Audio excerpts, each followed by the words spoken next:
안녕하십니까. 최대크 사이버 설교 아카데미 송광현 교수입니다. 자, 이번 시간에는 복의 사람 시편 1편 1절에서 3절 말씀을 가지고 공부해 보겠습니다. 자, 시편 1편은 우리가 너무나 잘 알고 있는 성경 구절입니다. 복의 사람과 악인에 대해서 말씀하고 있습니다.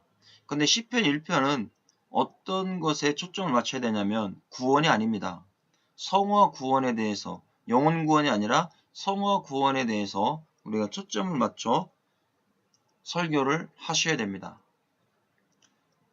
그래서 우리가 성경에서 구원을 이야기하면 무조건 영혼 구원만 생각합니다. 그렇지 않습니다. 구원이 네 가지로 되어 있습니다. 첫째는 육체 구원입니다. 그 다음에 두 번째는 영혼 구원입니다.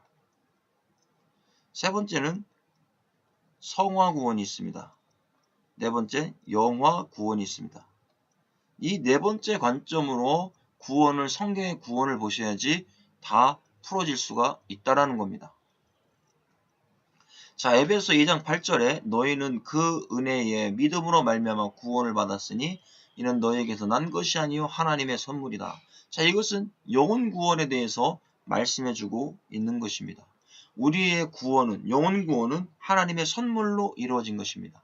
그렇다면 하나님의 선물로 이루어졌다면 이제는 하나님의 뜻대로 살아가는 것, 그것이 바로 성화 구원을 이루어가는 것입니다. 그런데 어떤 분들은 성화 구원을 영혼 구원에 초점을 맞춰서 뭔가 자기의 의가 있어야만이 구원을 받는 것처럼 설교하시는 분이 있습니다. 그것은 잘못된 것입니다. 그래서 우리의 영혼 구원은 오직 예수 그리스도의 십자가의 의로만 된 것이요, 바로 구원받은 백성들은 성화 구원, 주님의 뜻을 위해서 이루어가는 구원이 바로 성화 구원이라는 것을 여기서 말씀합니다. 그렇다면 시편 1편도 성화 구원에 초점을 맞추셔서 나가신다면 하나님의 의도를 잘 설명할 수가 있습니다. 시편 1편 1절에 복 있는 사람은 악인의 꾀를 좇지 아니하며 죄인의 길에 서지 아니하며 오만한 자의 자리에 앉지 아니하고 이렇게 말씀하고 있습니다. 자, 여기서 복이라는 단어가 에세르입니다. 에세르. 이 단어가 아샤로에서 왔습니다. 똑바로 가다, 나아가다, 성공하다, 형통하다, 축복하다, 이런 뜻을 가지고 있습니다. 그렇다면 이 복은 어떤 복입니까? 영혼의 복이 아닙니다. 성화 구원의 복인 것입니다. 구원받은 백성들이 주님의 올바르신 뜻대로 살아가는 것, 바로 형통한 축복을 받는 겁니다. 주님이 말씀하신 그대로 똑바로 인생을 살아가는 것입니다. 이 축복이 시편 1편에 말씀하고 있는 축복입니다.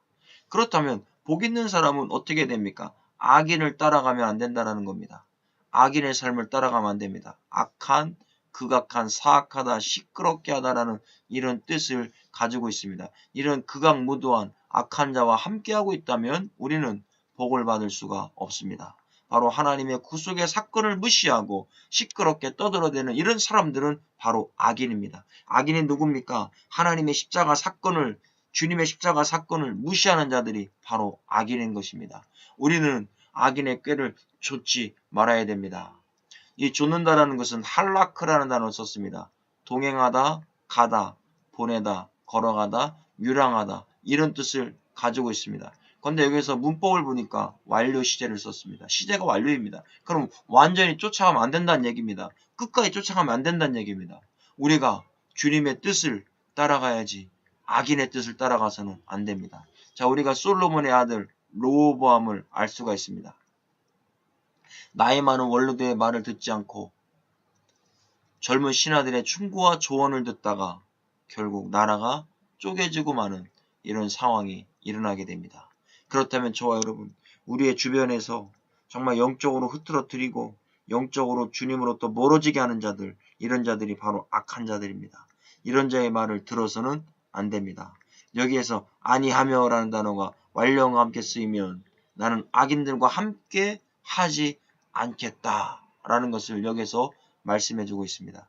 그렇다면 오늘 이 말씀을 통해서 저와 여러분들도 절대 이단과 함께하면 안 되고 나의 신앙을 거꾸로 틀리고 주님을 부인하게 만드는 자들의 말을 들어서도 안 된다라는 것을 말씀해주고 있습니다.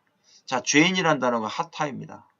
이 단어의 이 어근이 벗어나다, 빗나가다, 비틀거리다, 넘어지다, 범죄하다라는 이런 뜻을 가지고 있습니다. 그럼 죄인이 누굽니까? 하나님의 말씀에서 벗어난 자입니다. 하나님의 말씀을 순종하지 않는 사람입니다. 하나님의 말씀을 따르지 아니하고 곁길로 따라가다가 결국 인생이 망가지고 영원한 멸망의 길로 가는 자들, 그들이 바로 죄인들입니다. 그 다음에 오만한 사람들은 누굽니까? 오만한 사람들은 거만하다, 루츠라는 단어를 썼지요. 거만하다, 업신여기다, 조롱하다, 교만하다 이런 뜻입니다. 바로 자신 스스로를 높이는 사람, 자신이 높아지니까 하나님이 보이지 않는 것입니다. 그러니까 하나님을 업신여기고 주님을 업신여기고 하나님의 전능함을 믿지 못하고 조롱하는 자들, 이런 자들이 바로 오만한 자요 교만한 사람들입니다. 교회 안에서도 이런 사람들이 있습니다. 이런 사람들은 결국 하나님께서 거꾸로 들임을 당하게 만드시는 겁니다. 로마서 8장 9절에 만일 너희 속에 하나님의 영이 거하시면 너희가 육신에 있지 아니하고 영에 있나니 누구든지 그리스도에 영이 없으면 그리스도의 사람이 아니라, 이렇게 말씀하고 있습니다. 저와 여러분, 내 안에 하나님의 영이 거하고 계십니다. 주님의 영이 거하고 있습니다. 이 주님의 영이 없다면 그리스도의 사람이 아닌 것입니다. 바로 악인이요 오만한 자가 된다라는 것을 말씀하고 있습니다. 시편 1편 2절에 오직 여호와의 율법을 즐거워하여 그 율법을 주야로 묵상하는 자로다 그랬습니다. 자, 여기에서 저와 여러분, 묵상이라는 단어가 중요합니다. 우리는 그냥 묵상이라는 단어 어떻게 생각하십니까? 원어에는 하가라는 단어를 썼습니다. 뜻이 신음하다, 슬퍼하다, 으르렁거리다, 깊이 생각하다, 속살거리다 이런 뜻을 가지고 있습니다. 자, 그럼 복 있는 사람은 주야로 하나님의 말씀을 묵상한다고 했습니다. 자신의 죄를 고백하고 외치는 것입니다. 바로 묵상입니다. 내가 하나님 뜻대로 살지 못한 것을 슬퍼하고 나의 잘못을 슬퍼하면서 사자가 먹잇감을 잡아놓고 포효하듯이 하나님께 열정적으로 울부짖어 기도하는 것, 이게 바로 묵상입니다. 그래서 우리는 하나님의 말씀을 주야로 깊이 있게 생각하면서 이 말씀이 나에게 어떻게 말씀이 되는지 되새김질하면서 매일같이 하나님의 말씀을 외치고 그 주님의 말씀을 잘 소화시켜서 우리가 하나님의 뜻대로 살아가야 될 것을 말씀해주고 있습니다. 그것도 한 번으로 끝나는 것이 아닙니다. 시제를 뭘 사용하고 있습니까? 미완료 시제를 사용하고 있습니다. 시제가 미완료라는 건 행동이 끝나지 않고 끝까지 가는 것을 말씀합니다. 그렇다면 우리가 십자가 예수 그리스도의 복음의 말씀을 먹었다면 우리가 그 말씀을 끝까지 주님 오실 때까지 우리는 묵상하고 주님을 외치고 주님과 함께 해야 될 것을 여기에서 말씀해주고 있습니다. 자, 시편 1편 3절에 저는 시냇가에 심은 나무가 시절을 좇아 과실을 맺으며 그 잎사귀가 마르지 아니함 같으니 그 행사가 다 형통하리로다 그랬습니다. 자, 여기에 시냇가에 심은 나무라고 했습니다. 자, 우리는 얼핏 보면 심은 그냥 스스로 나온 것 같지만 그렇지 않습니다. 이 단어가 심은이라는 단어가 샤탈이라는 단어입니다. 심다, 옮겨 심다라는 뜻을 가지고 있습니다. 그렇다면 시냇가에 누군가가 옮겨 심어놓은 나무란 얘기입니다. 우리도 세상에서 못난 그런 인생이었습니다. 이런 못난 인생을 원죄 가운데 빠져 죽을 수밖에 없는 인생을 예수님께서 정말 십자가에 돌아가시고 시냇가에 저와 여러분들을 심어 놓았다라는 것입니다. 오늘 이 시간 우리가 이것을 믿어야 됩니다. 바로 나는 심겨진 인생이라는 겁니다. 주님께 접붙여진 인생이라는 겁니다. 바로 하나님께서 이와 같이 저와 여러분들을 접붙여 놓았다라는 것입니다. 그랬더니 마르지 않는다라는 겁니다. 잎사귀가 마르지 않습니다. 나발이라는 뜻을 쓰고 있습니다. 무감각하다, 분별 없다, 어리석다, 시들다, 쇠약해지다.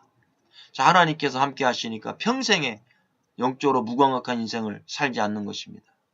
분별 없이 제멋대로 살지 않습니다. 어리석거나 병약하여 쇠약해지지 않는 것입니다. 이것도 미완료 시제를 썼다고 했습니다. 계속해서 이와 같이 주님과 하나가 되어 있으니까, 주님과 접붙여짐을 당하니까 이렇게 미련한 인생을 살지 않습니다. 오늘 시간 저와 여러분 이 말씀을 통해서 미련한 자가 아니라 복 있는 사람이 됐다는 것을 믿으셔야 됩니다. 형통하리로다 그랬습니다. 찰라흐.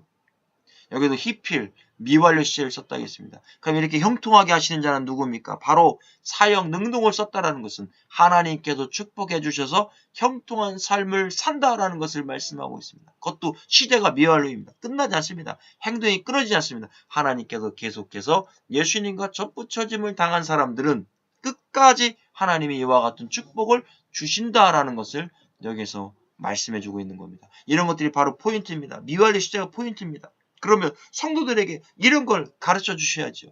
바로 여러분들 주님 안에 접붙여짐을 당하고 구원받은 백성들은 영원히 하나님이 형통하게 하시고 무감각하게 하지 않는다라고 저와 여러분 선포해 주셔야 됩니다. 그래서 영원히 죄인을 따라가지 않고 악인을 따라가지 않는 이런 신앙, 이런 믿음을 가질 수 있어야 될 것을 성도들에게 가르쳐 주십시오. 이 말씀이 바로 복 있는 사람입니다. 이 복은 영혼 구원이 아니라 바로 성화의 구원, 구원받은 백성이 어떻게 살아가야 될 것인지를 말씀해주고 있는 부분입니다. 수고하셨습니다.